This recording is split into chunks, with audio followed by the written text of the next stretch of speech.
Okay, so the purpose of this tutorial is going to be to walk you through the PowerPoint process.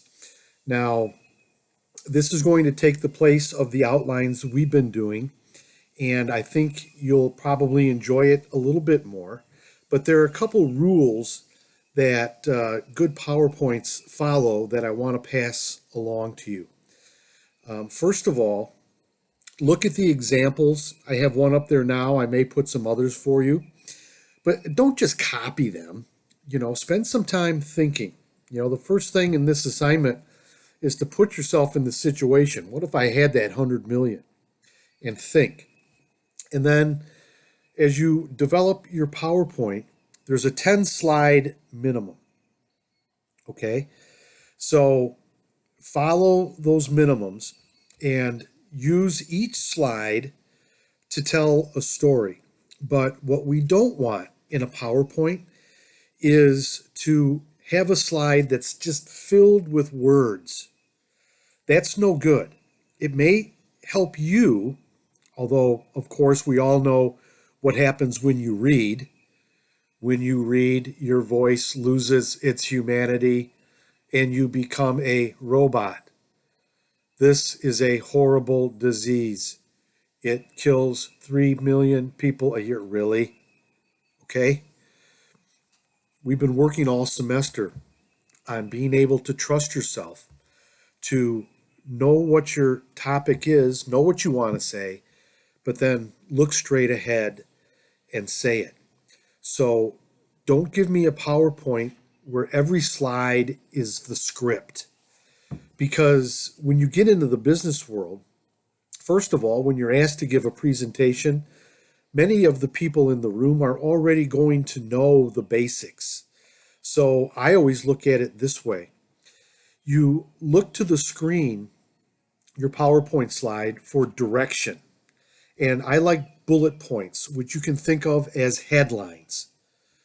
You see the headline, and then you tell the story behind the headline.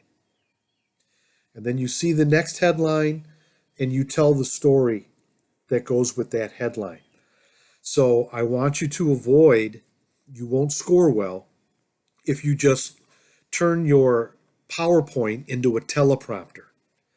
The PowerPoints are visual aids. And being said, they should have minimal amount of text and strong visual elements. So spend time finding good visuals to support the story that the text provides. So I like short bullet points, and I always say 3 to a slide. 3 to a slide. And if I how I teach PowerPoints to my Tampa kids, because we use them all the time, is have three bullet points to a slide, and have one bullet point where you really go deeper. So you might say 15 seconds on one bullet point, and then 30 seconds on the second bullet point, and then that third bullet point, you're 45 seconds to a minute. You're really going deeper and deeper. And build your PowerPoints this way. Now, one thing I will do for you on this is I have a body shop. So leading up, now these are due, I'm going to push back the due date on the PowerPoints by a day. They'll be due a week from today on Friday. But what I do, and what I like to do to help you, is that if you get it to me prior to that due date, I will take a look at it for you and I will correct it.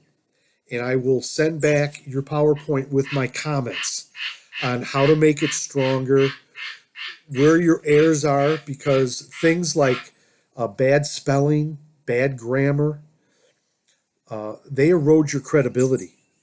And we all know that part of this exercise is with credibility. So even if it's not completely done, if you want to send me what you have and have me take a look at it, I will do that for you and send it back to you so that your final product is strong and you're going to achieve the highest grade. So use these PowerPoints not as a teleprompter, but as a visual aid for your audience, and make them so you can look at your screen for direction, but then look at me for the connection to make it human. Any questions, please feel free to get back to me. My 5 minutes are up.